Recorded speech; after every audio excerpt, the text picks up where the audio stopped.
Machiegni mesa mar weche tuke, kambi tudruok mar safaricom obago tuke mag Chapa Dimba e gwenge mag Nyanza, ka jotugo kaachiel kod kocha yudo tiegruok mag lony manyasani mitiyogo e yore mag choko nonro mag jotugo. James Opondo nigi ler mathoth kuok e kaunti ma Kisumu.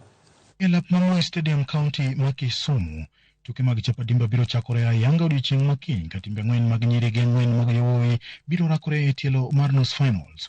Kocha mar tim mar Victoria Sports Academy mawuok e kaunti ma Siaya olero ni ikruok margi nitiere e yo makare kendo kawo kombeno en geno manitiere pach jotugo. Wasebet kwa train bang' wuok Siaya kane pok wadhi Homa Bay, ne wa train maber, ne waloso kuonde mane kethre e game mane watugo Siaya, and then kane watugo Homa Bay bende wanigi team ok no click maber, but wigni ne watemo ba wawako areas mane chandowa.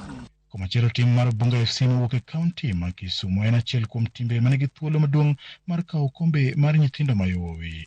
Timno oting'o jotugo manigi lony kama oting'o Duncan Omala ma en owadgi Benson Omala matugo e klab mar Gor Mahia. Thuolo ni duong' sana, osekonyowa, omiyo youths tich mayot, involve gi nini story mag drugs, koro yudo ni youths koro concentratable gi goyo mpira. Kambi tudruok mar safaricom manobago tiegruok ne kocha mawuok e timbegi duto kaachiel gi jotugo e chenro mar ng'eyo kendo tiyo gi lony manyasani e weche mag tuke. We have seen people coming to engage in other activities that we have brought along with us over the Chapa Dimba season.